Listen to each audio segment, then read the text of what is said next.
you know, I see the planner is gonna be 140, that's 146 per hour. I don't know if there's, Holly's a senior planner, probably 175 per hour. And we don't use her anymore though.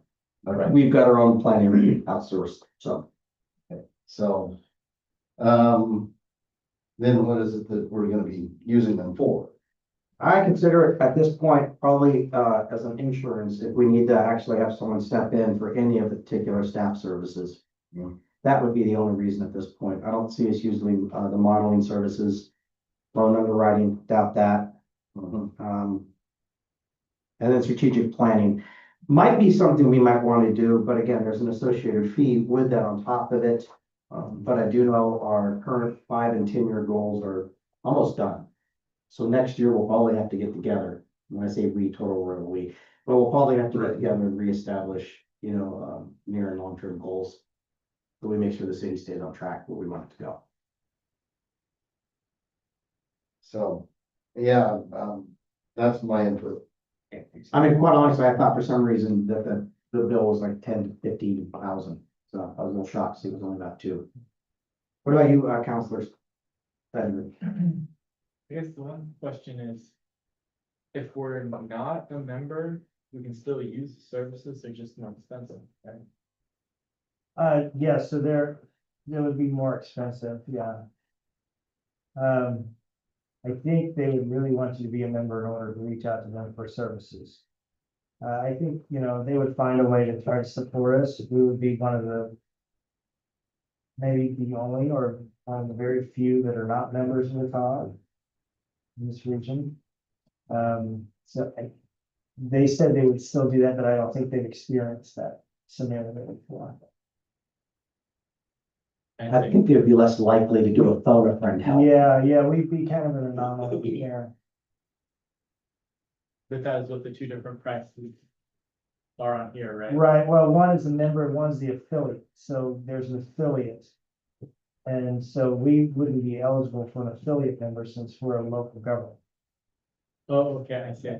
So it's not, these aren't if we called them and we weren't a member, rates. Right. Got it, okay. I think if we called them for help and we weren't a member, they'd send us an application. Maybe, probably, yeah, it depends on the service we're asking for. And a new entrance. One other thing that I might point out that I don't think is on this list now that I look at it is, they do call the governments together after the legislative session, and they have a legislative roundup, which really keeps the cities up to date on the legislation, what's been passed, the approaches, recommended approaches for local governments, that sort of thing. So that's usually a benefit. Yeah, Councilor Rosati, questions you might have, discussion. Yeah, I was, glad to clarify the 58. That was kind of shocking. I think for under $2,000, you get some insurance and some backup. And I like that idea. I thought it was gonna be a lot more than we originally talked last time, and under $2 grand is okay. Yeah. That's already in the budget. Yeah. Yeah. So, Don't disagree. For some reason, I thought it was much more. Yeah. So I'm glad you brought back the actual costs. Okay, there's no more discussion on that, and we're kind of leaning towards alignment. I'd like to go ahead and make a motion that we already have the resolution in the packet, so I'm just going to refer to it that way, but that we go ahead and approve resolution number 8532026, a resolution authorizing the mayor to execute an intergovernmental agreement renewal between the city of Hubbard and the Mid-Willamette Valley Council of Governments. I'll second. We have a motion, we have a second. All those in favor say aye. Aye. Anyone opposed, say nay. All right, we'll move on from that. Yeah, for some reason I was anticipating, that's why I was shocked to see the 58,000, like, no wonder we're talking about this. It's just worst case scenario. Yeah, that was definitely worst case. Okay, next agenda topic is do we have Chief Carmen on? I don't believe so. I see a Michael here. Yes, we do. It is Michael. Chief Carmen? Thank you guys for having me. Wonderful. I'm going to turn the floor over to you then, Chief. All right. Just wanted to let you guys know a little bit about what we did in the month of July. We had 52 calls for service. 15 of those calls involved some sort of fire, structure fire, commercial fire, or vegetation fires. So a very heavy fire month for us. We had 14 hours of public education and outreach and 8 hours of fire inspections. One of our members was hired by the Seattle Fire Department. He moved to Seattle last Friday. We had one volunteer move to Bend, and we are joined by a new cadet local to the area the end of last month. So busy month for conflagration responses. We had Brush 87 go out from July 11th through July 23rd to the East Evans fire. Tender 87 went out July 16th through July 19th. Brush 87 deployed again July 24th through August 3rd. Back for a couple days, and Brush 87 was sent out again on August 7th. So between those 4 conflagration responses, that's about 1,440 manpower hours provided by the Hubbard Fire District, 720 vehicle usage hours. Currently, the tender is out of service for repair, broke down well on its wildfire. So it's currently sitting in Pendleton. At tomorrow night's board meeting, they will discuss options on the repair of that.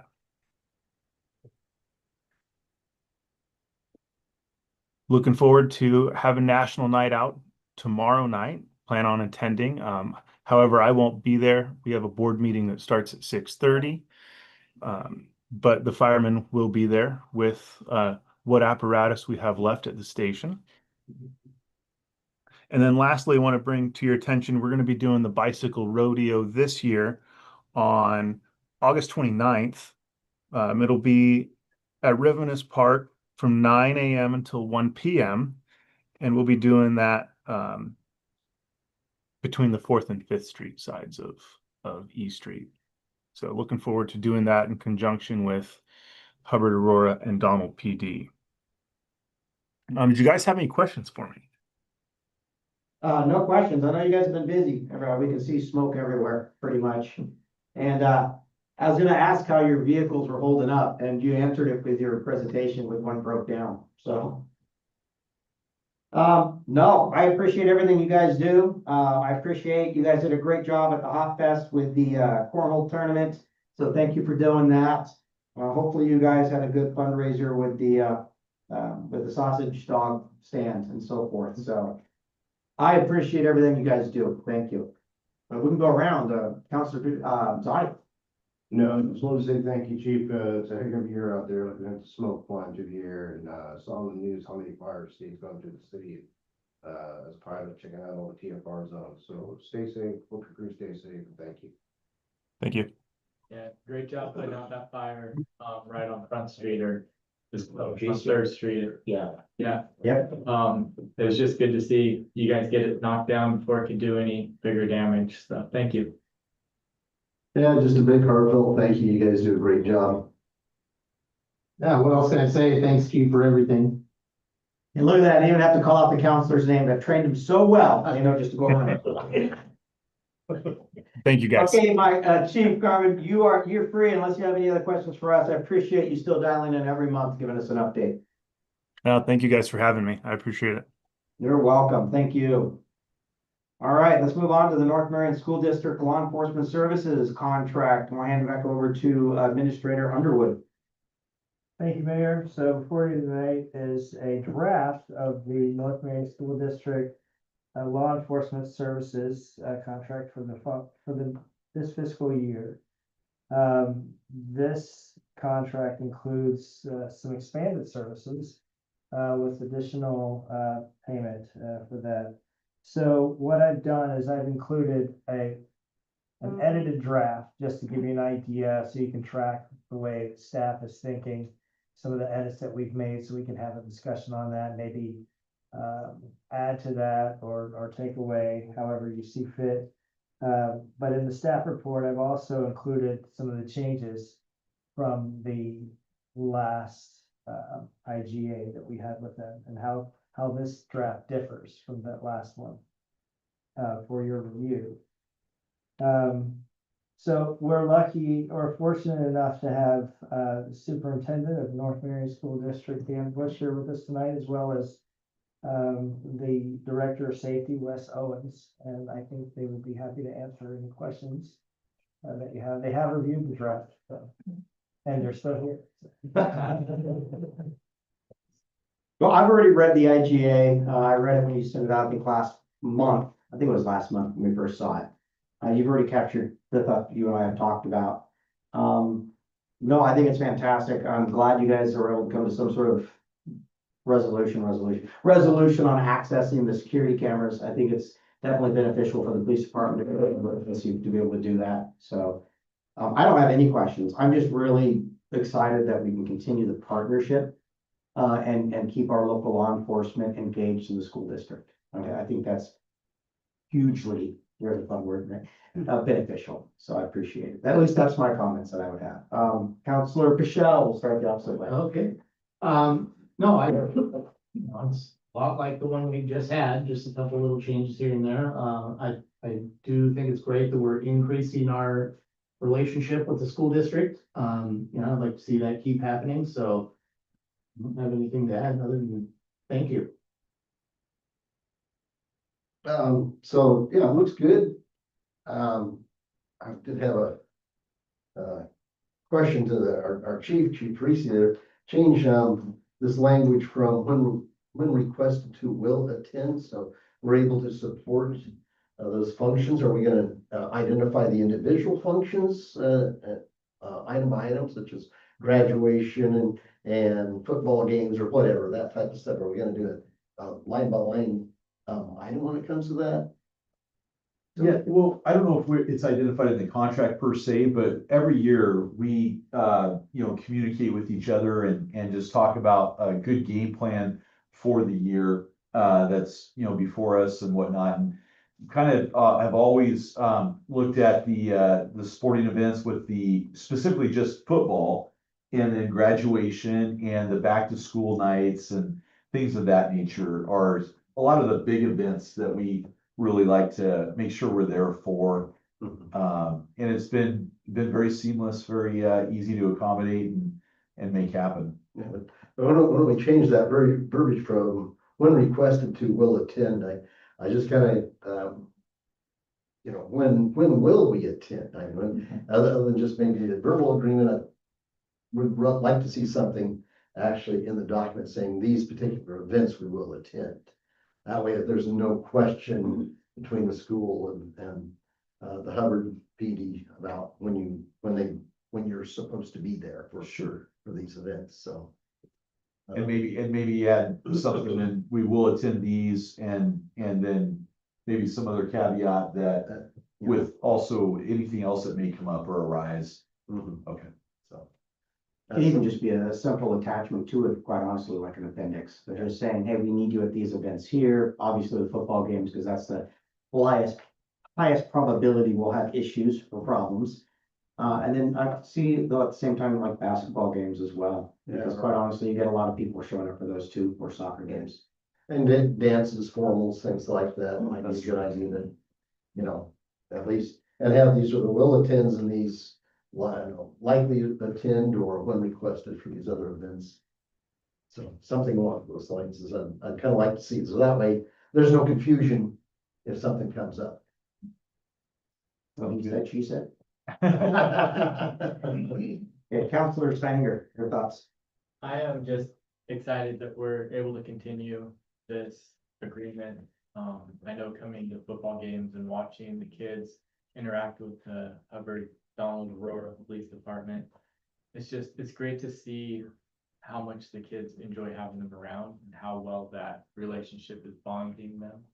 I think it just makes for a safer school, safer community, and builds trust at a young age. And I think that's amazing. So thank you for going through all the work to make this happen. Counselor Zadi? Yeah, I'm happy to see it not only continue but grow. I think Chief Creasy and his officers set a very good example, and I like to see them interact with the kids. I hope it really makes the kids model their behavior a little bit. So I'm seeing what's going on around the United States, with these teen takeovers and stuff. I think it's nice to have a good police presence there. Okay, so looking at this though, we do need the final resolution drafted. So what I've asked Administrator Underwood to do is to get the final draft ready to go. And then we'll probably have to pull together a short special session to get it approved so we can authorize him to sign and execute. And Dan, I believe you can sign it on your own. You don't need the school board. It's operations for you, right? It is, but as a matter of transparency and practice, I'll take it before our board at a point to, they've been involved in this, and so, I mean, I don't need their approval, but I do, it's a good practice, I think, and for them to see the final product that, after your approval, so, Perfect. yeah. Well, hopefully, what I mentioned to Eric earlier was obviously school starting. We want to have something in place so that you guys, everything's good to go. So that's why we'll try to get this wrapped up as soon as we can this month to hand it off to you. When's your next business meeting? September 14th. Oh, well, 2 ways out. though. So Yeah. We'll try to have it before that. Yeah, and the current one is still in operation and we're, Okay. but, first day of school is the 31st. We have our back to school night on August 26th. We've already got that in the works and, Oh, obviously. yeah, so. Yeah. If I could just add a couple of comments. Certainly, may. Yeah, so just, really appreciate some of the comments about the influence that the officers make, on our students and, to every officer that we have interacted with on the Hubbard Donald Aurora Police Department are incredible role models for kids. And it's wonderful to see, whether it's the 8th grade promotion, with a couple of the officers there, just interacting and mingling. Back to school night's obviously a good one. Football games, they go through rolls of stickers, those kinds of things. But there's also been some situations where their presence has made a huge difference in situations that, are unforeseen, especially when you have large congregants of humans. There's just a mathematical probability that something might happen. And so we had a situation at graduation this year where, we're at Rolling Hills Community Church, lots of people. And there was a situation where the officer, blank on the name, Officer Anderson and Wes, a little bit of myself got involved, and had the police presence not been there, that could have been worse. Just in terms of being able to manage a situation that well. And one other, we had a student at a football game that was showing some distress. It's 9 o'clock at night. We're breaking down a football game and, having officer presence to make sure the student was safe getting home and getting to a caring adult. That doesn't happen without our partnership with Hubbard Donald Police Department, Hubbard Donald Aurora Police Department. And so, yeah. So, and that little extra investment in the relationship is to some of the points that have been made, to increase our students' opportunities to interact with law enforcement and foster a positive relationship with law enforcement officers. So that's really where that investment is going towards. You guys are doing an amazing job. Both what you're doing down at the school district and of course the partnership with the police department. So It was, I think, my first month on the job that I was here executing the IGA, and so it's a blink of an eye 2 years later. So Yeah. it's, blink of an eye. It's Yeah. quick. yeah. I don't know if Wes, do you want to add anything? Yeah, thank you. I want to thank, obviously the mayor and the council and staff, for this partnership. I live it every day, at the school, and I'm very fortunate to work with Chief Priest and his team, and we are very fortunate. And it shows in all the professionalism you see with Chief Priest. It filters down to all the officers, and I would venture to say that, well, I will say that I don't know that there's a better relationship between a school district and a law enforcement agency in the state. We're just very fortunate for that partnership and the teamwork that goes on every day. And not only that, the community outreach and the visibility, and any time that we need support, and I hear it all the time from Chief Priest, you just call, and that's the case. When we call, there is that support, and we just can't say enough about that partnership. So thank you to everybody. Excellent. Music to my ears. All right, so, Mr. Underwood, we'll just move forward. Let's get this ready. As soon as you're ready, we'll either pull an executive session together, not executive session, this quick session together. If not, we can wait until September as well. Not a big deal. We've already got the existing one in place. And I heard the concerns that were listed, and that's something that we can work out very quickly electronically. Okay. We can get that done this week easily. All right, sounds good, sounds There you go. good. Maybe we can pull together a quick call next week. Yep.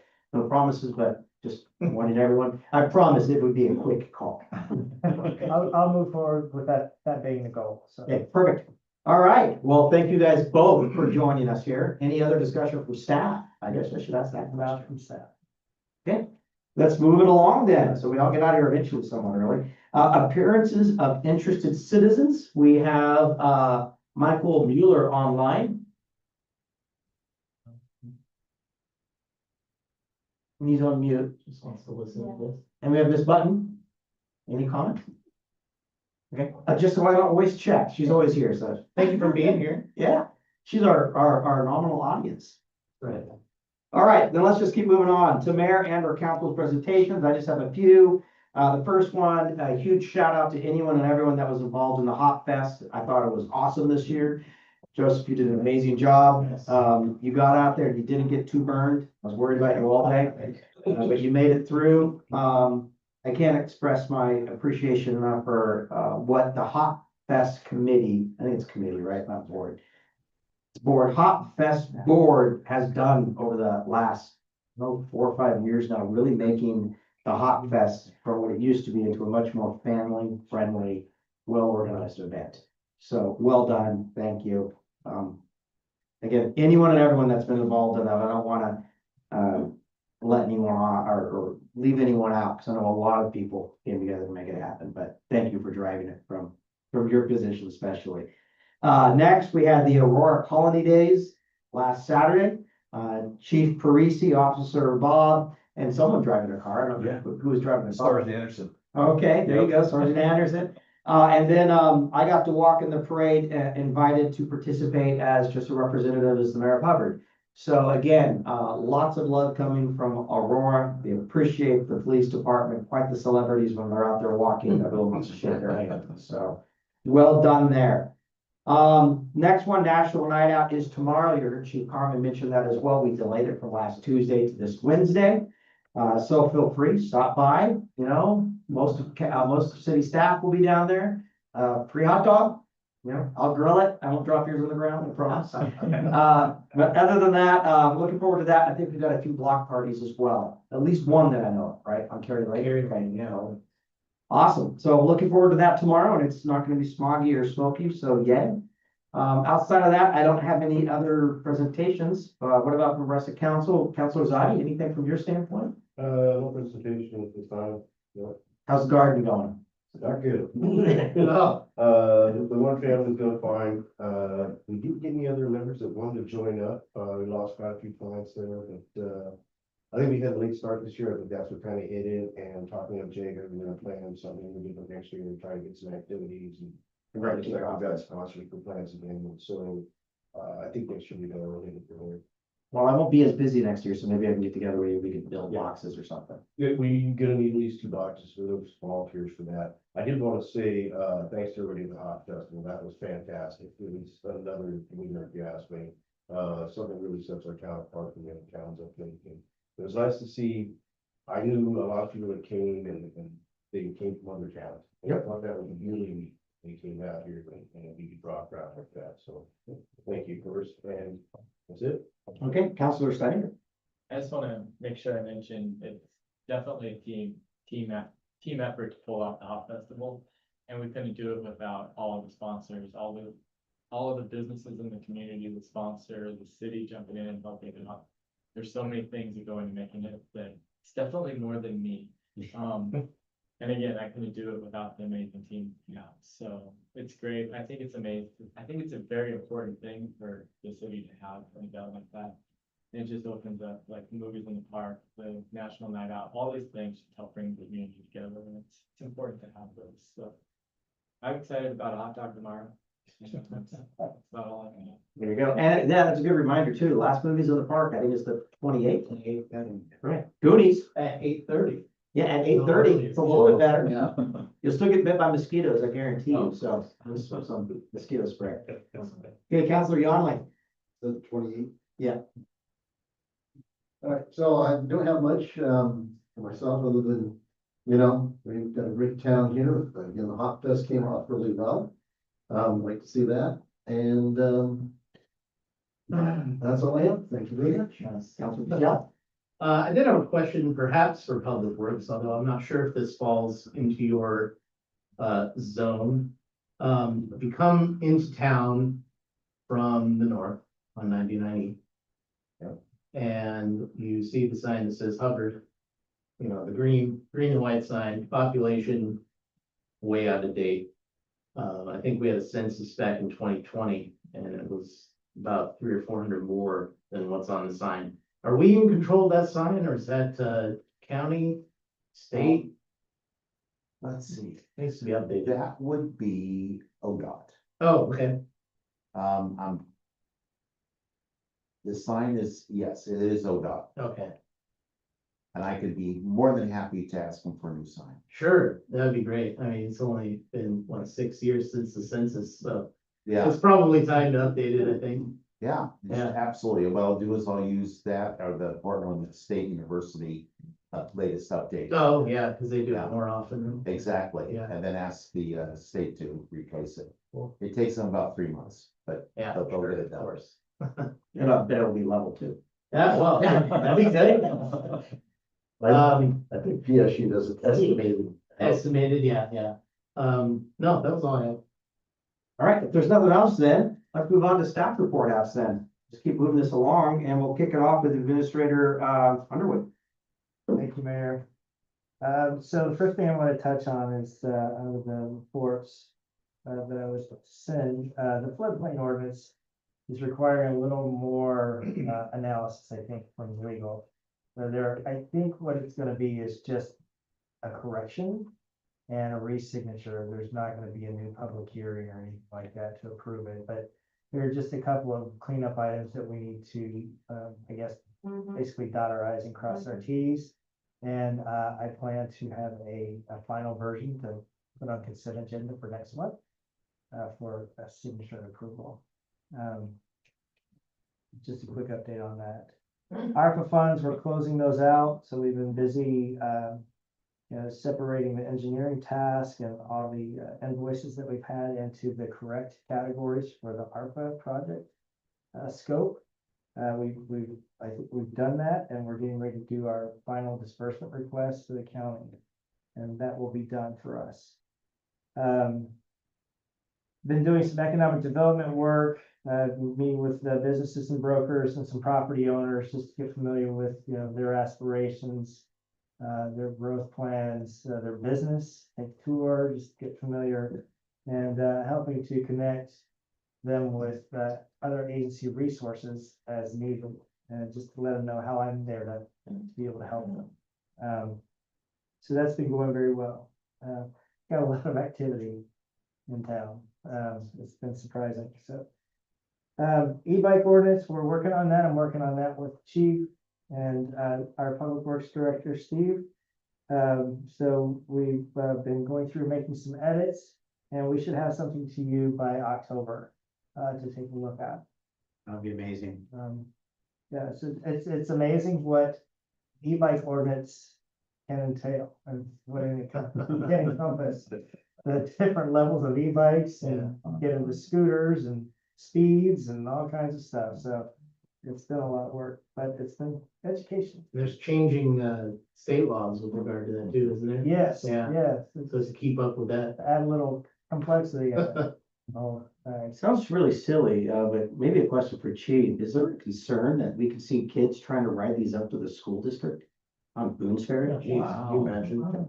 Right, can you imagine? That'd be That's really dangerous. very, oh my goodness. I don't even know if that's something. School Just, districts I saw one yesterday. Oh, wow. Oh, really? Well, I don't think it was, if it was a youth, it was a older high school student. Oh, yeah, ripping up Graham, Wow. yeah. Okay, I don't mean to sideline our conversation, but maybe something for you to work with the school district. You guys might want to pay attention to what we're doing. Yeah, very good point. And I could just see it the way they would ride them, you know. Well, it's just, we've seen such an explosion over the last few months around here. Yeah. I wouldn't be surprised to see some kid deciding, I'm just gonna skip the bus and take my e-bike to school.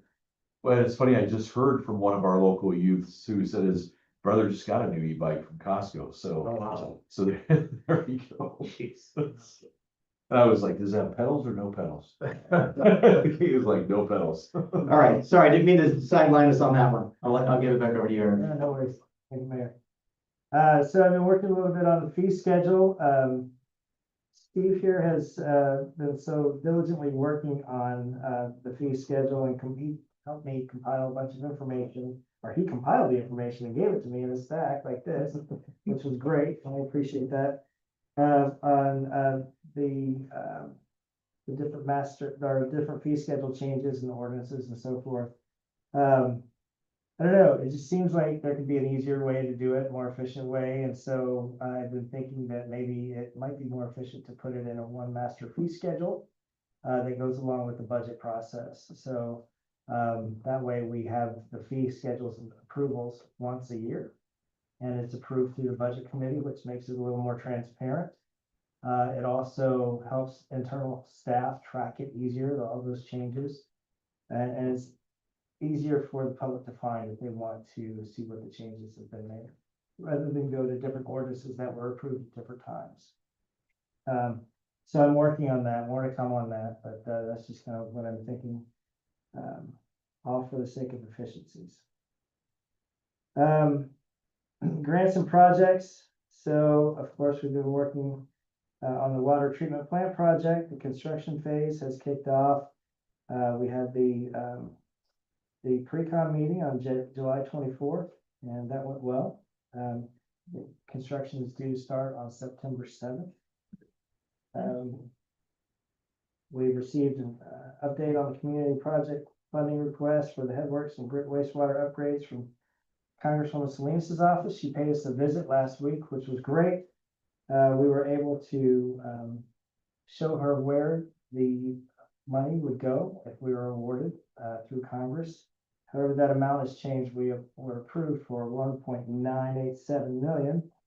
But it looks like that after funding of Congress, we would get about $747,000 out of that. So there's going to be a gap.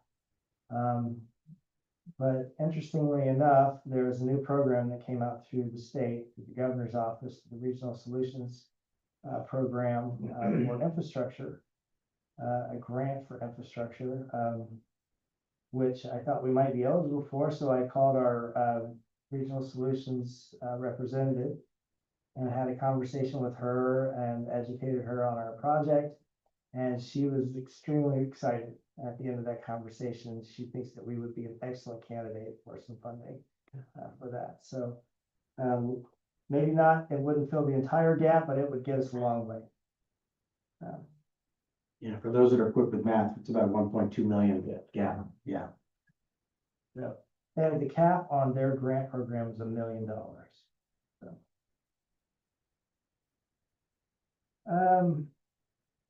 Agreements and contracts, of course, we talked about 2 tonight, and we're moving forward with those, so I won't get into those anymore. Administration updates, as a general update, created an internal purchase order process. I've had a discussion with staff. We had our staff meeting on that. We went over the proposed form and some policy language that supports that process. I think we're all in agreement. There might be a tweak or two that will be made. I think we've added a credit card element to that purchase order form, but it's a way to kind of pull the reins in a little bit on some of the spending and have it accountable for a centralized process, basically. So we've got those checks and balances in place, so we know what's coming in and what's going out.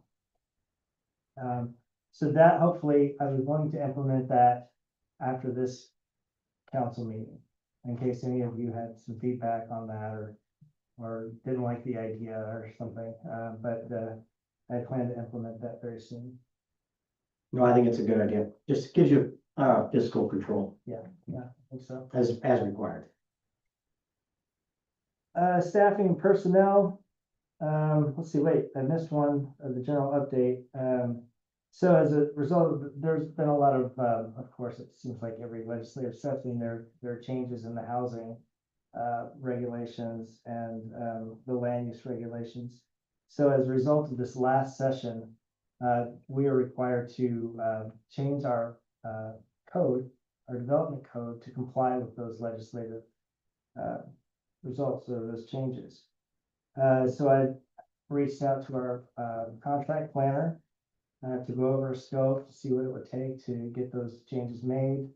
And that's, you know, we don't want the minimum, because that might leave us vulnerable to other changes, to other additions or actions that we have to take. But kind of the middle of the road range for this work would be 8,000 to 13,000 over the course of the next year. They have to be done by well, let me go step back and say we're looking at about 90 to 135 hours of work for that. So just to make you feel a little better, if we were still at the COG, we'd be paying about $150 an hour. It'd be about $7,000 more for this work. So we're looking at the potential staffing resources or funding resources for this work, and it has to be done by the end of, or by June 2027, all said and done. We have hired a new administrative support utility billing clerk. She began on July 29th, and she's really been great. She's hit the ground running. She's eager to learn, and she's learning pretty fast. I don't know if Julie wants to say anything about that. We've been working closely with her. She's doing great. You give her a project, she's doing it. I've given her a few projects and said, okay, we just need to figure this out. And she's actually just dove in and tried to figure things out. Figuring out the website, which is not an easy thing to do. So she's doing really good. We're really pleased to have her. She's really energetic and she brings good energy to the team. Excellent. Eager, yeah, and I think she's a good team member, so.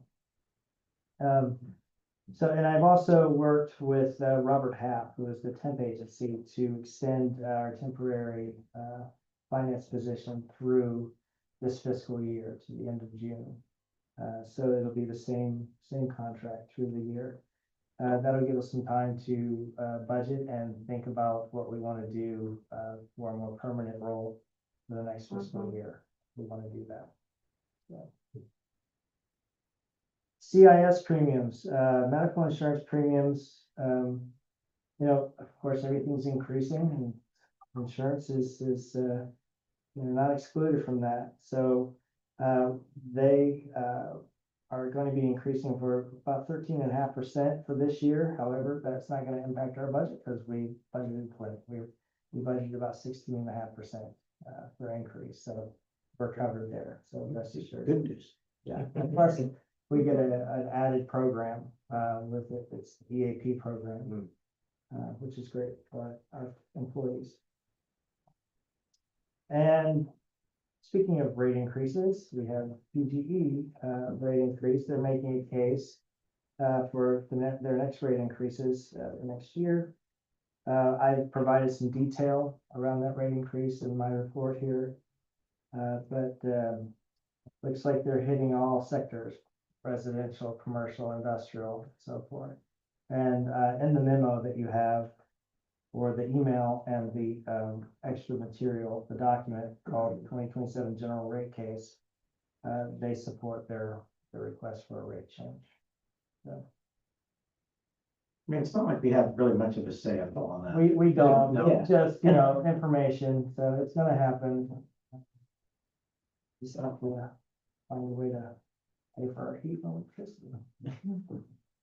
But that concludes my report. Happy to answer any questions. Hey, Councilor Zadi, any questions or follow-up discussion? No real question, just want to say thank you for looking for those grants and trying to find us extra funds like that, I really appreciate it. If you could wish the new employee, welcome to our town from Tina and I, that'd be really nice. What was that? Thank you. Counselor Steiner.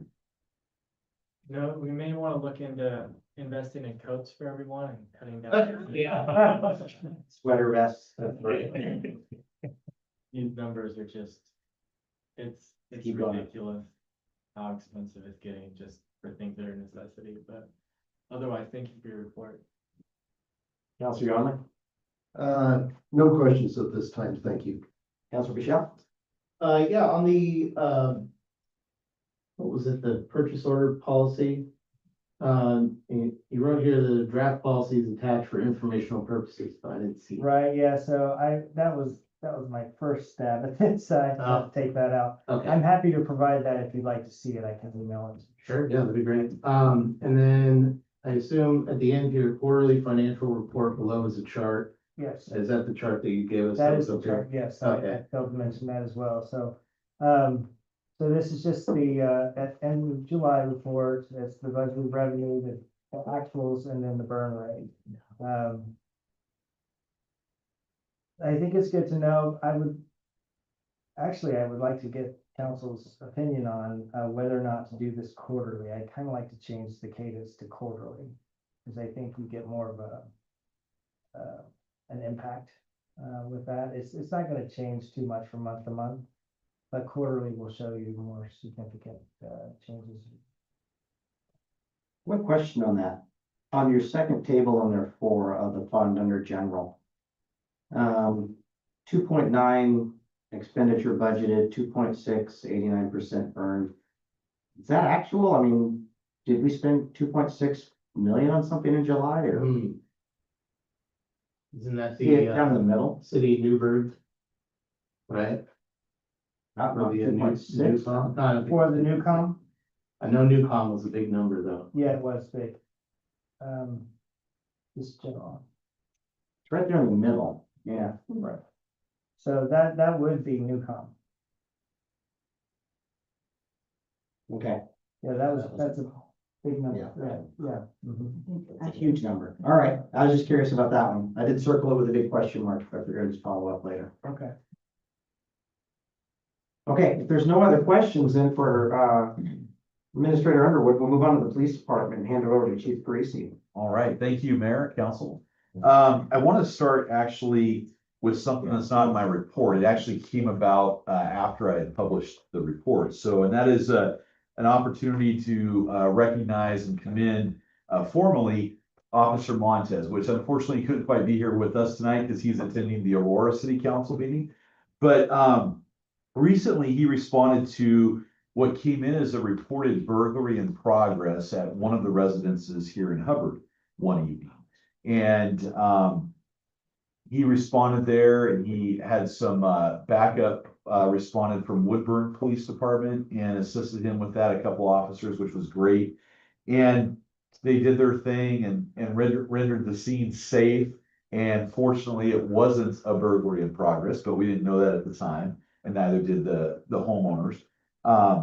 But afterwards, the lady of the house who made the call that evening really felt compelled to call in and commend Officer Montez and the Woodburn officers as well on just their amazing performance that they did, their professionalism, the compassion that they displayed, and their dedication as well that they demonstrated while responding to this particular call. And it was just so great to hear. It just made me so proud of Officer Montez and how he was representing our police department and of the Woodburn officers as well, in terms of how all three together were representing our profession also. But she specifically talked about Officer Montez and whatnot. She shared a few things with me that she had said Officer Montez really made her feel safe and comfortable and reassured during obviously what was undoubtedly a very frightening experience at the time for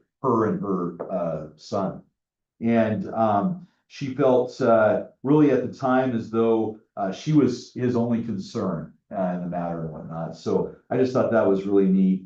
She also went on to say that she felt that he was patient, very informative as well, while responding to the call and just overall professional. And as you can imagine, responding to a possible burglary in progress is an important part of any police officer's duties. But even more importantly, what's so important is how we treat people during those moments and whatnot. And I really feel that those moments like this, like what Officer Montez did, really leaves a lasting impact here. And she also talked about how she's her and her husband and family are very new to our community. They just moved in recently from a neighboring community up in the North Metro area. And she didn't quite have the similar experiences. Not that she has a lot of them with the local police department from there and whatnot, but the experience is worth the same. I mean, she says she sees our officers all the time, waving at them since they've been here and things of that nature. And she just went on and on and on. And to the point to where she wants to bring in a homemade sausage chowder. boy. Yeah, to the police department for Officer Montez to enjoy and share with the rest of us. And so I just thought that was so awesome, and just really want to just say a huge kudos to Officer Montez. We'll be, documenting this obviously formally as well, and it will go in his file as an accommodation for his outstanding professional service and whatnot. So his performance in that. Yeah, so that was really great. And then also, of course, I relayed the message to Woodburn's executive leadership team as well about the two officers and the great job that they did also. And they appreciated that too, so they can recognize their staff also. So all in all, it was really a great evening. This was on July 28th, I believe it was. And it really showed the great working relationship between the two agencies as well. So it was awesome. Yeah, that's what I was gonna say. It's just, what's great is not only hearing Officer Montez being recognized for his professionalism, but the cooperation between the Woodburn Police Department and ours. That just comes through mutual trust, not just, hey, we have an IGA, we'll come and back you up. They're here when we need them, we're there when they need us. So again, fantastic building a community. That's right. Thank you. Yeah, it was great night. And so then other than that, my report, I promise you, with respect to the hiring, our background is almost completed on the 7th officer position. I promise you, I just talked to the background investigator the other day, and I think he's moving towards that last phase where he'll then do the interview with our applicant. And then we'll go to the final stages of a psychological evaluation and the medical evaluation as well. So still some more work to do, but certainly moving in the right direction and whatnot. So mentioned in there as well that City Administrator Underwood and I had a nice meeting with a consultant about kind of looking at the possibilities and what it would look like in terms of establishing a nonprofit police foundation, if you will. Some of the benefits from that and things of that nature. So we're still in the early stages of that. We had another great month where Officer Marshall was able to attend some training at the academy. We as a department, all of us got our annual hearing evaluations completed as required by the academy. And we had a wonderful month in July with just a lot of great opportunities to engage with our communities at the Donald Days Hazelnut Festival on Saturday, the 11th of July. That was a blast. The weather was perfect this year. And then, of course, a 2-day event this year with Hubbard Hot Fest as well, which I just echo. Great event, not one issue. Even with the addition of the Friday night session, that was wonderful. Great opportunity, and all of us on the team really enjoyed that. And we also had a great collaboration from our partners as well, other partner agencies that really made it successful and helped us out. So that was great too. Yeah, I think that's about it. There's some other things I put in there, but if there's any questions, happy to answer anything that might be on your hearts or mind. Councilor Bichelle? Well, I think, looking at this first very long, considerations that you put in there, I have to say I wasn't aware that, that was going on. I think it'd be a good idea though for, the council and staff as well to come up with some kind of a use policy that, it would include some of the things that the chief outlined in here, his concerns about security in the facility, because, you know, police department's right there. This room's right here. It's real close proximity, and I think the evidence room is what, in the bathroom or something, or is next to Right it. behind you. Oh, back there. Yeah. Oh, the law. That's Yeah. worse. Used to be Especially a bathroom. if they're meeting in here and it's, Yeah. that's not good. So I think that's definitely something that, I don't know if the city staff can come up, you know, you and Administrator Underwood can work together on that and then bring it to us to discuss. That'd be a beneficial thing.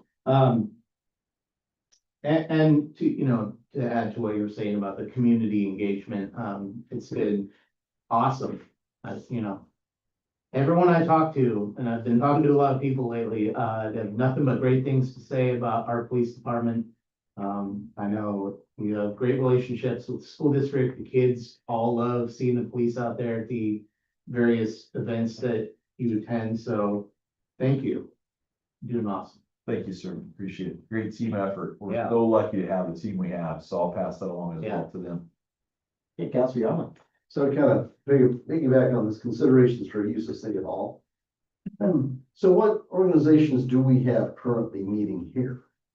And so do we know who's all meeting, or at one time we had an AA meeting? We here? still have AA meetings and then, TOPS. AA meetings come in, I believe, Sunday evening, and then the TOPS ladies come in on Thursday. TOPS? Yeah, Take Off Pound Sensibly, it's a group of older ladies. And I think those are the only two that we have that are on a kind of like, you know, coming on a basis. And they're coming in, well, there's no staff here, obviously, the weekends, The tops is here on Thursday. Yeah. mornings, Thursday mornings. But AA is who comes in on Sundays with no staff. When no one's here. And I believe they have their own code to the building. And I think AA has been coming here for multiple years at this point. This has been their. Yeah, I mean, I know ever since I've been here, So, they both groups have been coming in. so, I mean, to kind of go back out and say, yeah, I mean, we've already almost at this point established a precedent for the many years that they've been here. And yes, I know we can go and say, no, you can't meet here anymore, but you know, this is, we're here for community support as well. So, yeah, it's interesting, you know, ball to juggle there. So, Well, I think in the report, the recommendation is where you guys are gonna come back with, like, do we need to have them have some sort of liability insurance or something if they do something wrong? You know, if someone gets hurt while they're here. Right. Right now, I'm assuming if they get hurt in the building and there's no staff here, technically city's liable for that injury. So it's something to keep in mind. well, yeah, that's part of it.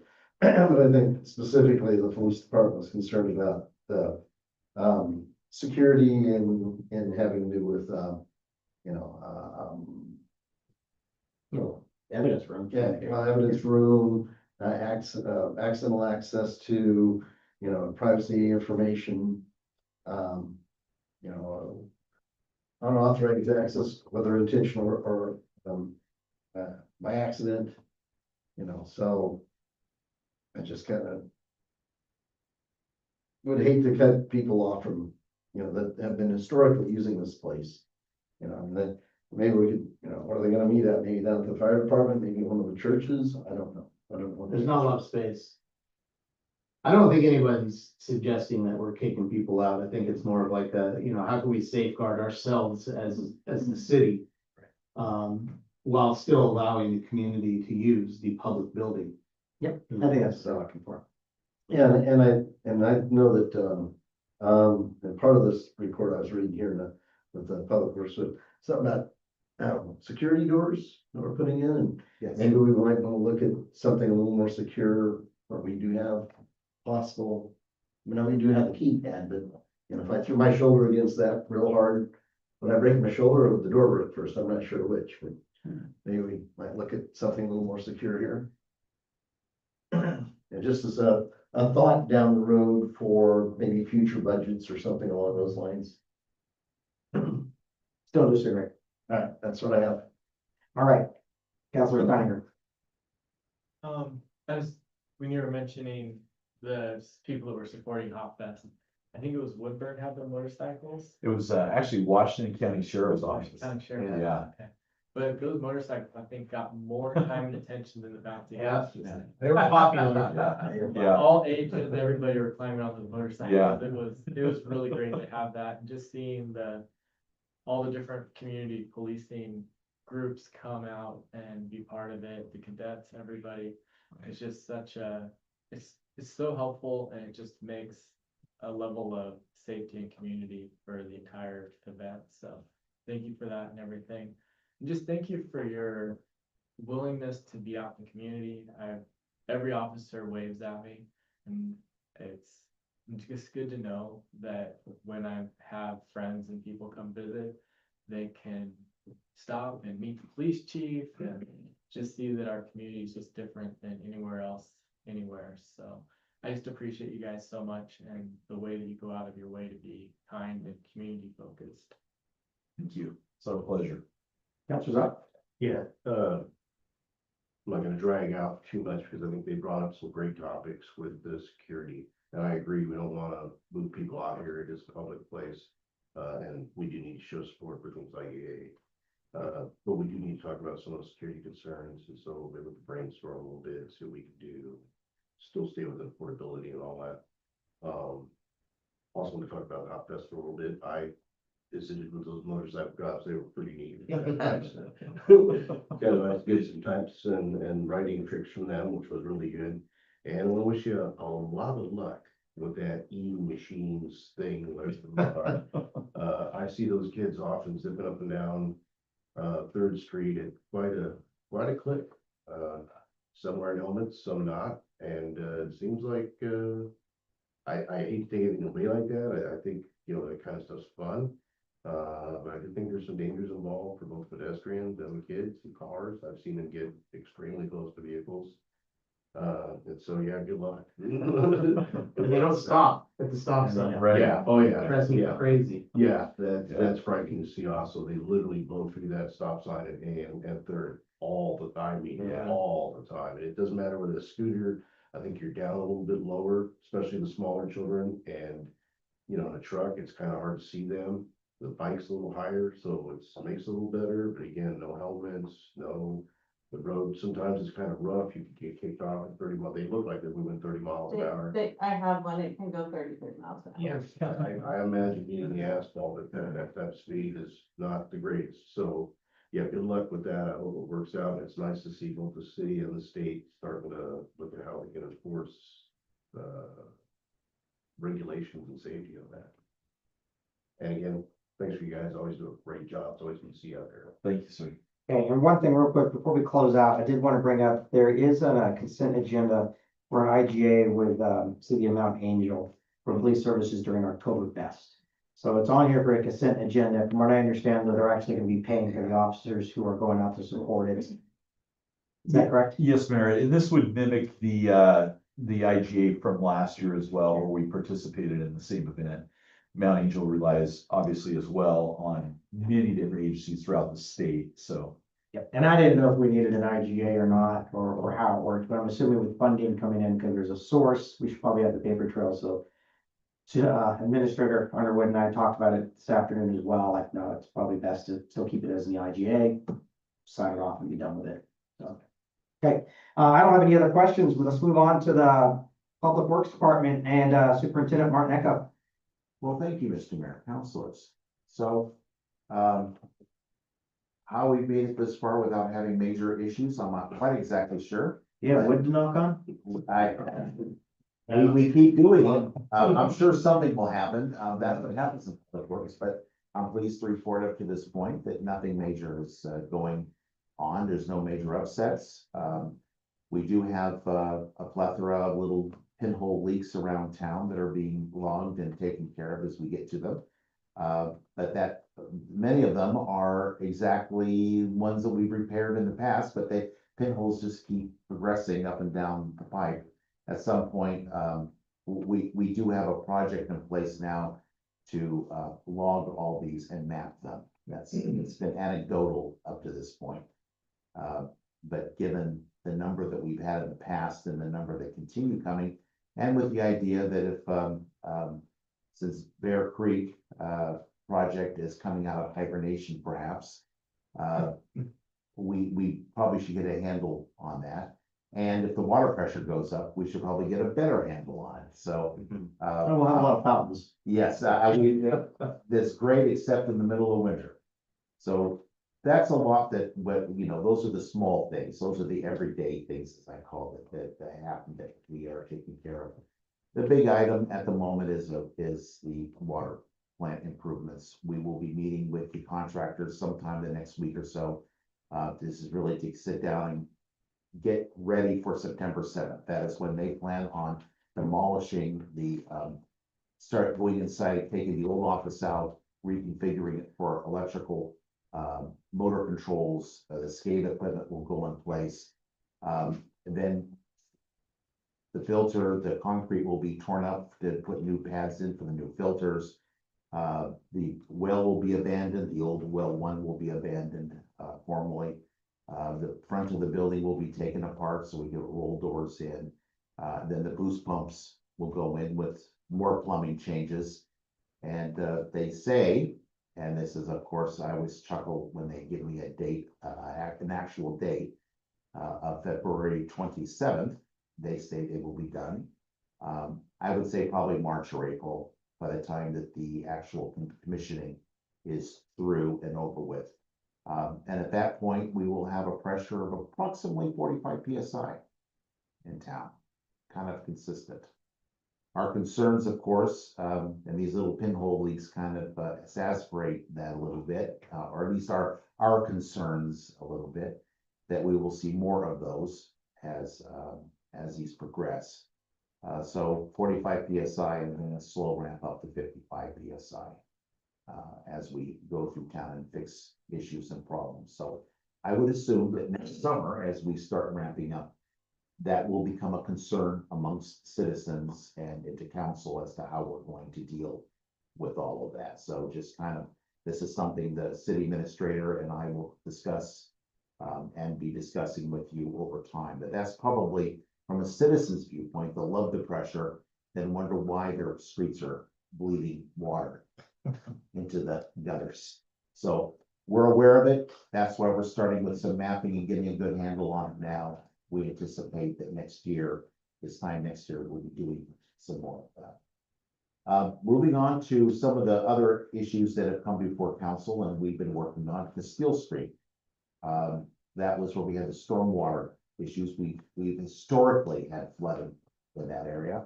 We did discover that, well, there is a major blockage in the middle of the street, just downstream from the manhole. We also discovered that it's not an 8-inch pipe, it's actually a 6-inch stormwater pipe. So barely enough to really maintain the few homes that are on Castile Street, let alone the 16-inch stormwater pipe coming in from the manufactured home pipe. So there's two issues here. One, we're in the process, we want to fix that section of pipe. That's the first issue. The second issue is we need to find out how we can do a better job of doing storm retainage. That was clearly not well engineered whenever the manufactured home park went in. We need to find a better way of hiding some storm drainage, perhaps some underground retention, much like our subdivisions have off above 10th Street. We call the Winchester, the Mill Green area up there. So we want to see if we can explore that, to see if we can slow down the water a little bit as it moves through. And then long term, this is where some of the finding some grants for stormwater, an actual stormwater master plan that would identify this and how we can maybe divert water. We still have a small pipe going into the railroad tracks. That's our stormwater. Now it opens up on this side, but not on the east side. So it's a conundrum. It's probably an engineer and some work to manage this, but it's important because that area, as you well know, and the park flood each year.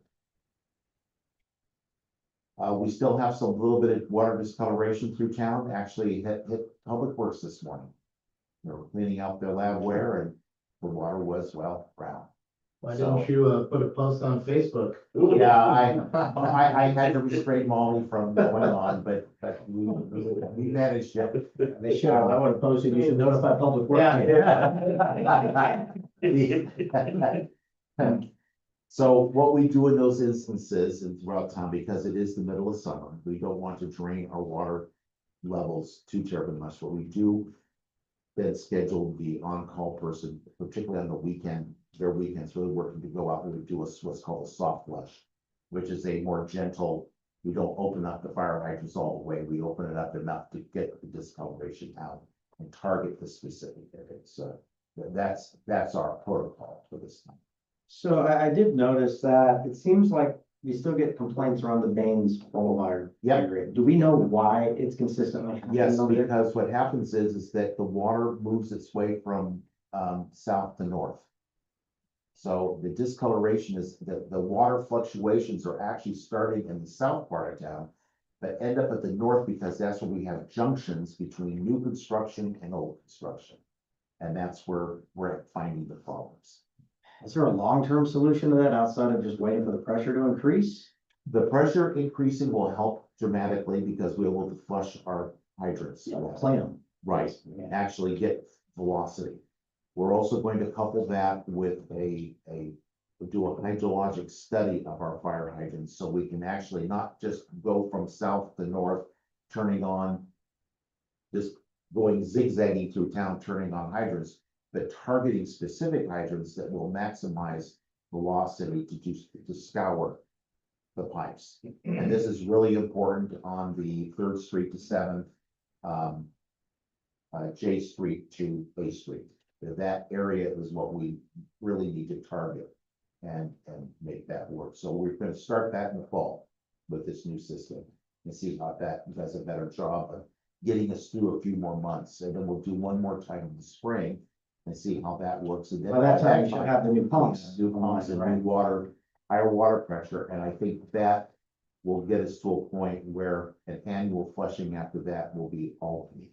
Yeah, it just definitely seems like it's been a lot more discoloration, at least this year. I've seen Yes, it has, and that's what, staff have said, it kind of fluctuates, but they also have told me that this year appears to be more than in the past.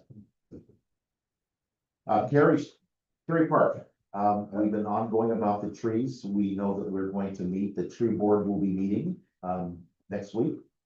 And, but I did have a surveyor out. And lo and behold, they are boundary trees.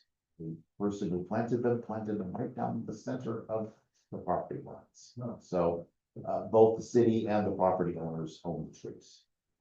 So that's kind of the gist of that. It was a interesting, confirmation of what was suspected, but that is where it is. So we had the surveyor out, he marked the boundaries. So we'll have to probably, the tree board can meet and talk about what that might be. The arborist came out and his initial inspection said the trees appear to be healthy all the way around. They can do what they call a core, analysis. Basically, they go up to the core of the tree and trim things from that viewpoint. The cost for all 8 trees is about $5,600. And again, that could be a recommendation from the tree board back to you as to whether you wish to proceed with that. But that's where we stand with Kerry Park and the trees. They are in fact more trees. Okay. So have we had a chance to re-notify the property owners of the findings? That I know, because Okay. that just happened as of 2 o'clock this afternoon. We can just probably give them a call outside of just not like a letter, but if we just call them and just. let them know. Yes, I can talk to Valerie and. Perfect. That's Just let them know, hey, they're 50/50, so, you know, whatever we do, we'll have to discuss how to. discuss how to make Yeah, that exactly. work. And And let them know some of the next steps, like the tree tree board and all. board, right? Absolutely. Moving on. We are working, the main clarifier, we believe this is the center bearing. The worst case would be that we have to shut the darn thing down. And that requires DEQ approval. It has to be done during the winter months. It's been done once before, back in the 1999 era. That's fascinating engineering work. You can't just drain pull all that fluid out of those clarifiers without the ground coming up and buckling and basically destroying your entire clarifier. So they went through this really interesting thing of drilling test wells all the way around the clarifier and making sure that the water table was at least no higher than 1 foot before they could drain it and work on it. I mean, I have a folder about 6 inches thick on all the things that went on. I'm glad we're thinking about that. We would prefer not to do that. Staff and I will be looking at how maybe we can fix this without having to pull anything out. We were successful with the lower section. We may be successful with the upper one, in which case this would be an in-house fix and not something we have to contract out. So I just wanted to, just really make you aware that what the worst case is, because this has been done before. But we're trying to fix it as we can with what we have. Okay, so you need 1 week though, sometime between November 1st and April 30th. April 30th to Okay. make that work. That would be worst case. But we're gonna see in the next month or so if this is truly feasible, fixed in-house at a much, much lower cost. So we're working that direction first, based upon our success with the previous similar situation that's below on this bearing symbol. Security cameras. So I was discussing this with the city administrator about some different avenues, because we wanted originally to put some security doors in. I have talked to some contractors, actually the local contractor is the person who actually gave us the best deal on it. I found out, I called another organization, but they actually use this contractor to do their work for their doors. So basically they're metal security doors with metal frames, and be putting what they call alarm lock or trilogy, similar to the pad that's on the outside door here, but they're auditable and Prox card enabled. So you not only have a commercial grade lock system on it, but it also audits folks that can come in and out. You know their time and date when they did so. And they're also card activated in addition, so you don't have to keep using a key or a punch a keypad number in. So that's what we intend on doing. We have 3 doors and 4 locks that we're anticipating putting in. So that would be the evidence room, the entrance to City Hall, and the entrance to the police department, and then another lock on the interior going between the police department and City Hall that's auditable. That way, from a CIS audit viewpoint, CGIS audit, not CIS, but CGIS, when they come and audit, they want to know that areas are secure and no one without authorization can get in to secure areas. So that would fix that. However, if we do that, that would leave of the $44,486 that we still have in the reserve for doing the security update, we would have essentially approximately $30,000 left over. And that's what the resolution this evening is for, is to give the city administrator an authorization to use it for more than just City Hall purposes. We looked at 2 different avenues for security cameras, and this is for our parks and a couple more for here too, so we can look down the hallways. Right now, the hallways are blind. You do not know who's outside in the hallways when they come in the door. We could do that. We could do the parks cameras. There was one company called Verkada, which I know Chief Parisi has looked at from Woodburn. We had a very nice hour-and-a-half demonstration with them. They're even willing to send us a camera and have us test it out. This is a software as a service, which means is that you buy their cameras and then you buy a subscription to it. So you've got an ongoing subscription going on. The other way is to use NDAA compliant cameras. For instance, Ubiquity's Unify system.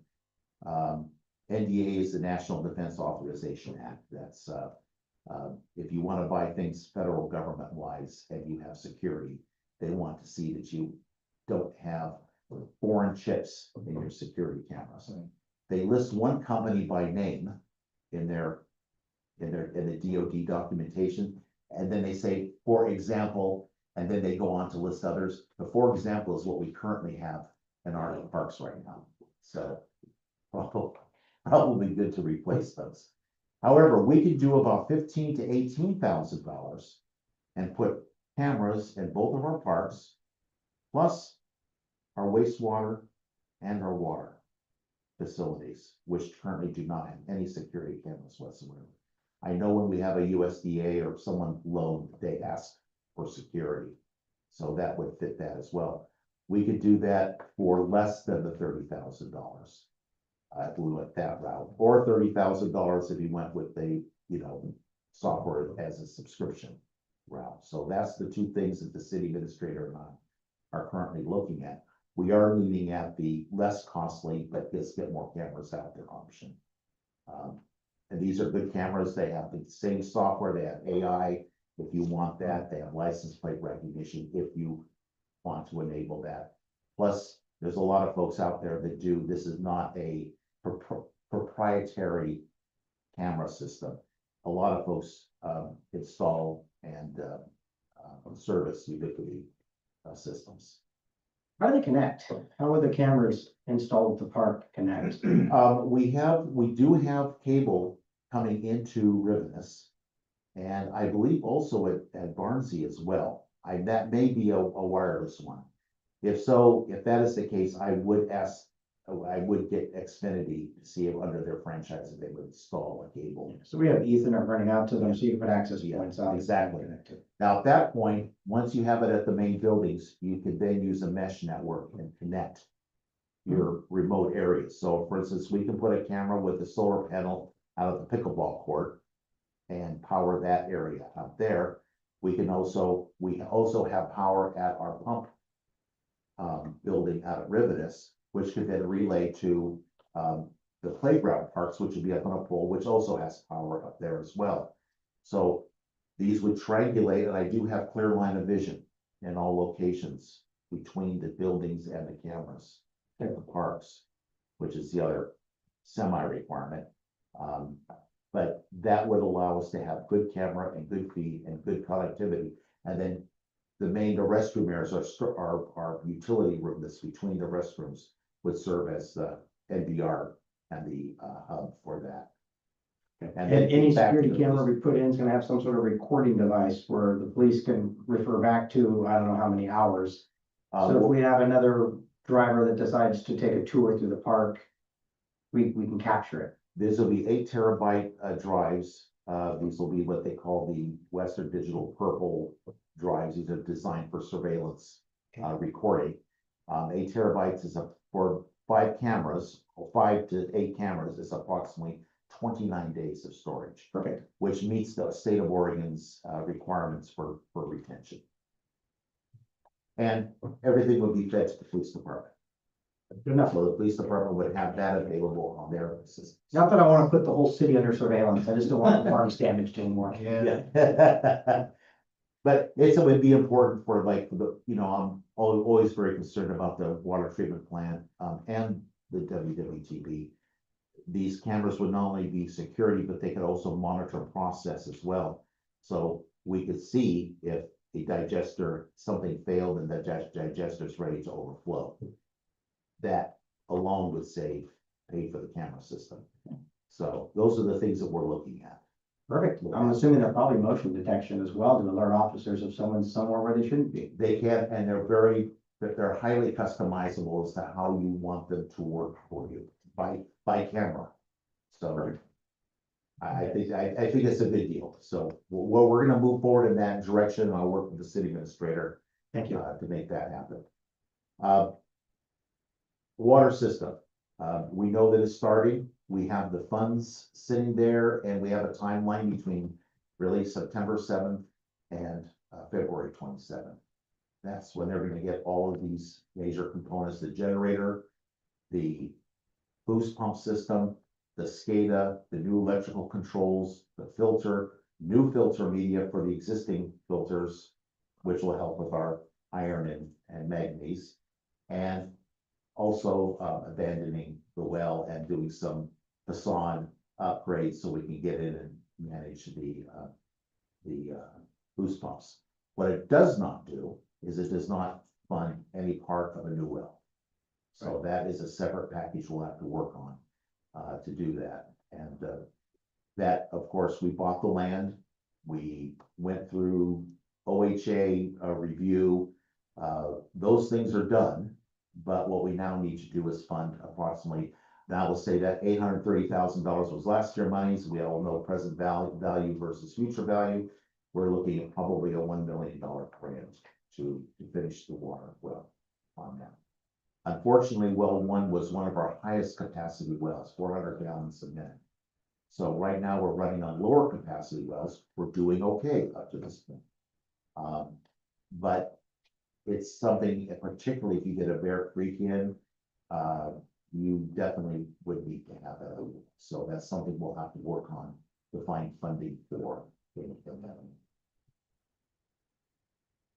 Are there any questions on the why? I wrote a great deal, and we've talked a lot. That's the one that's really up and going right now. We're gonna start it, gonna finish it.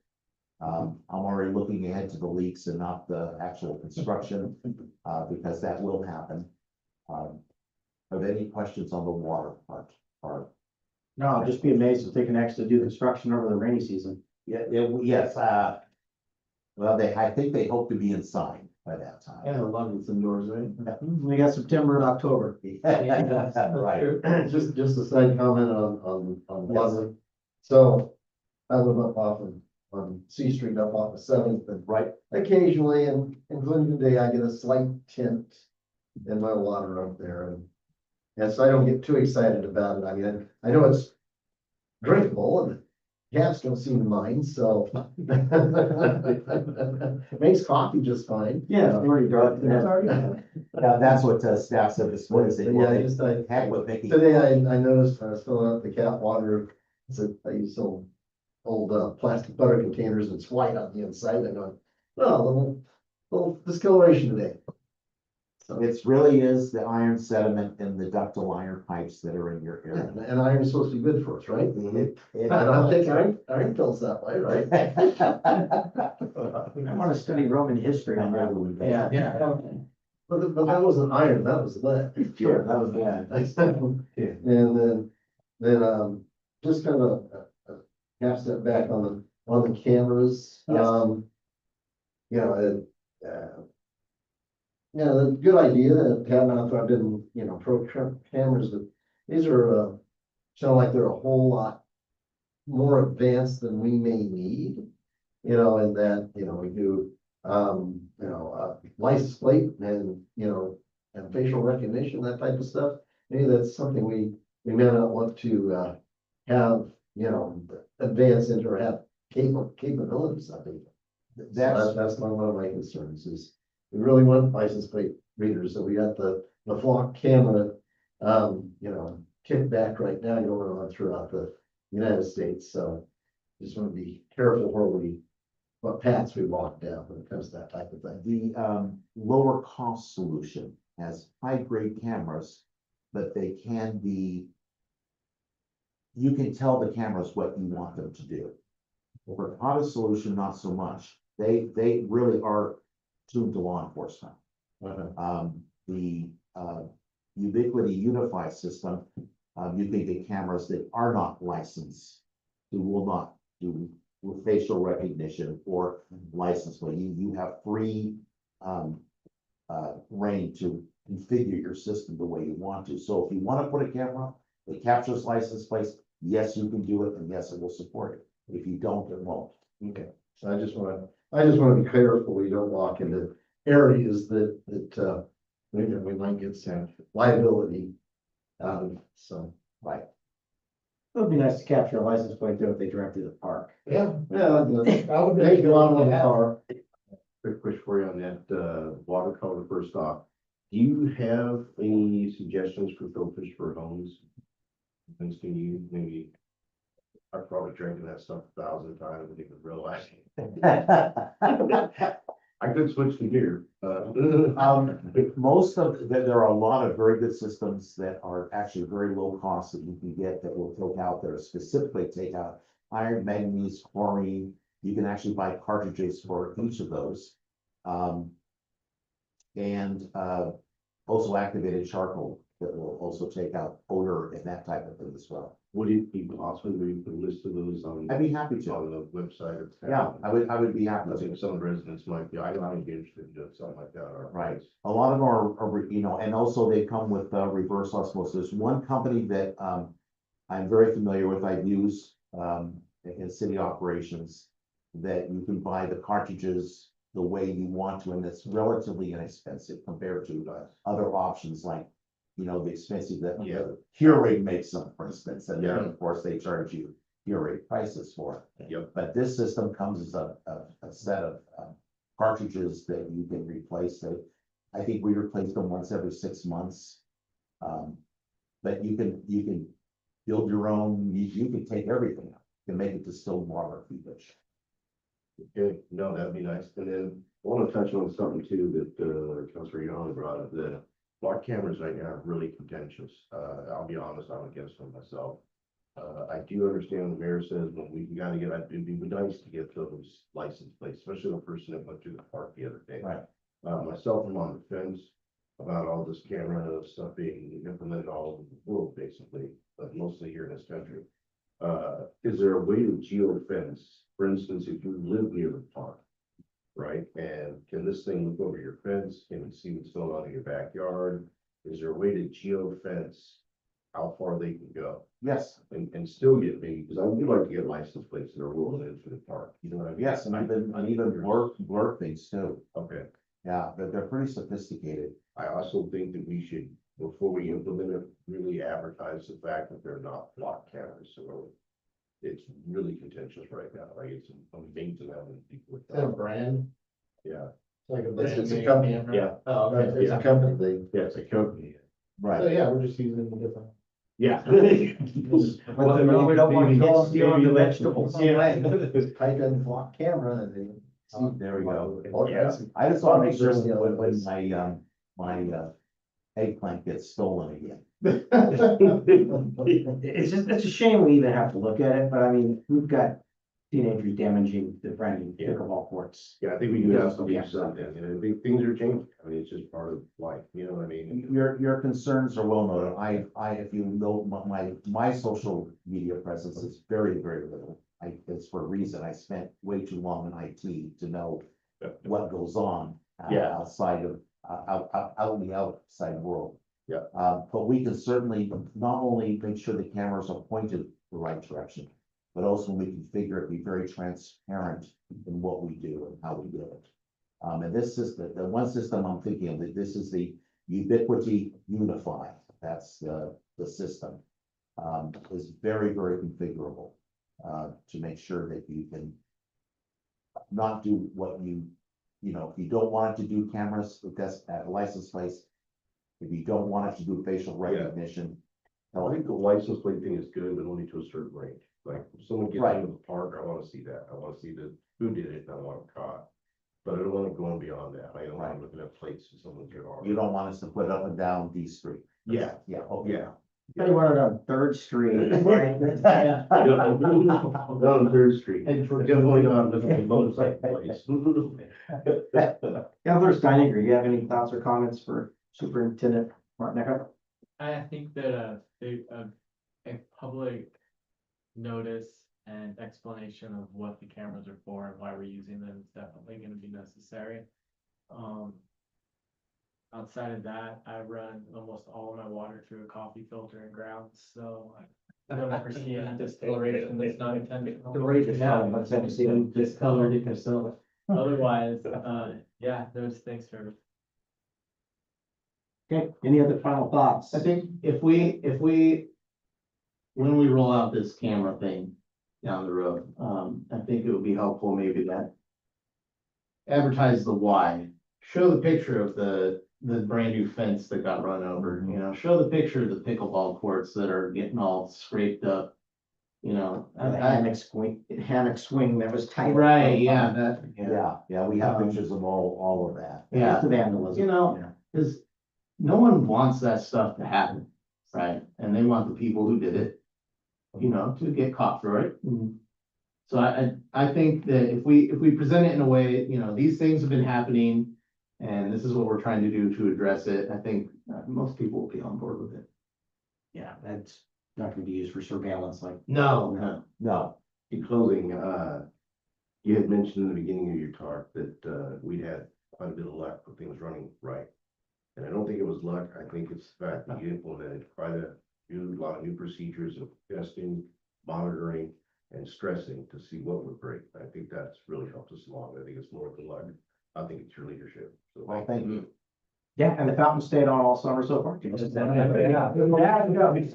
Not specifically. The very last thing that I have for you folks is I did was, give you a, overview of our wastewater system. And if you would like to go to the very last page, the first part of it is what was the original recommendations that all of our funding was predicated on.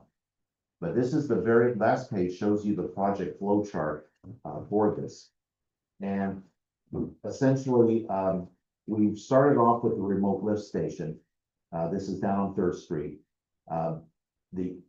When I took over, last year, this was still pending with UP, Union Pacific and us. We wanted to purchase the land. That's not what UP wanted us to do. They have since, as of March of this year, given me kind of a path forward. You pay them $3,000 and they basically give you a lease that allows you to expand your lift station. Unfortunately, it was not enough time to use the money for that lift station. So, that is something that is pending at this point. The UP disinfection system, which was also part of this wastewater project, is complete and has been since last year. Solids dewatering, working fantastic, and really doing a great job of making our water, for the first time since I've been here, the clarifiers look normal again. And that's because this dewatering system is taking all the excess stuff out. And we're turning it into what we call cake, which looks like compost and being sent off. So that's complete.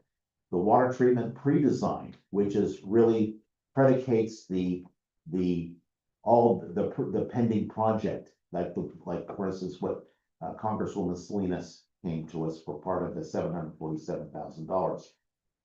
That's predicate on the pre-design, and that is just being completed. It's now for final revisions. We will see that in the next few weeks, and that part will be complete. That was done with a $99,000 grant with the state of Oregon. What we have left, and this is in order of what we would want to do. We want to do the primary lift station, that's at the water treatment plant. That could be done with the Congresswoman Salinas's funding. We believe it falls within that range. Next would be either parallel or with it. We are working on it over a period of a year or two. Is scope our sewer lines and find out where we're getting I&I or inflow and infiltration. This is that extra water. We don't want to tax our systems, and that's what's happening. Like when we had those 3 inches over a day, it was amazing how much water inflows into our sewer system. We want to replace them. The next would be replace the blower motors that run our aeration equipment. And this also puts an enclosure over it. That houses all of our electrical systems, consolidates into one spot. Right now, they're spread all over the water treatment, the wastewater treatment plant. We want to consolidate it, and we also want to put some sound insulation for the nice folks. If you go over across the street, it's loud. And that'll do a little bit of soundproofing for those folks. The next part would be taking our headworks channel and grit removal. You've been to the water treatment plant, right outside our door is where all the sewage goes through and gets measured. That's the stinkiest part of the plant. Everything else doesn't smell. That does, and it's right by our door. Go figure. So I guess it reminds us we're in public works, right? So what we're gonna do with that is we're gonna move it a little bit further down the hill a little bit, and we're gonna make it bigger. And we're gonna put a system in that can take out fog. That's fats, oils, and grease. That's the biggest issue that wastewater systems have, is getting fats, oils, and greases out of that. And this will help tremendously getting that part of it out. Then we get the secondary clarifier. That's basically another big round circle tank out there. And then finally, we work on digester one plumbing, which is, the digesters are smaller circles that sit down the hill. And the digester one is critical because that's how we move, we call wasting, which is moving material back up into the primary clarifier, and then decanting when we remove the water from the waste. So those are two processes that are absolutely critical to making the system work. And digester one continually gives us problems because it's not plumbed adequately for us, and that would fix that issue. So those are the things we have with the approximate numbers. These would be 2023 numbers. So add inflation to that, but that is in order. These are all designed to go in a kind of a specific order because one, there's dependencies of one on the other. So to give you an idea of what we're doing and how that would be done, that's what's on that page. Once we have a contractor, once we find the money and we have a contractor in place, then of course they'll give us Gantt charts with, you know, the actual project and how it will be implemented. This is good. I'll be interested if we actually get that congressional funding to continue, with the contractor updates as well and how we're progressing toward construction and everything else. Thank you. You're welcome. All right, any last questions then for Superintendent Martinecco? If not, let's move on to consent agenda. Let me read these off. A, approval of the June 9th, 2026 City Council meeting minutes, approval of the July 2026 check register report, approve the intergovernmental agreement between the City of Hubbard and the City of Mount Angel to provide police services during the Mount Angel Oktoberfest and authorize mayor to sign. And then resolution 8452026, a resolution expanding the authorized use of funds approved for police department and city hall security improvements to include security cameras and related improvements at city parks, public works facilities, and other municipal property. I move that we approve the consent agenda with one correction. You said resolution is 845, it is resolution 854. As stated. Good. Other than that, I move that we approve it. I second the motion. Okay, we have a motion in 2 seconds as amended. All those in favor say aye. Anyone opposed say nay. All right, is there any other city business? That's city council on this. Don't think so. Okay, city administration offices, any other city business? If not, next one's adjournment. I make a motion that we adjourn. I'll second. All those in favor of adjournment say aye. Anyone opposed say nay. If not, we are adjourned. Thank you all. Thanks,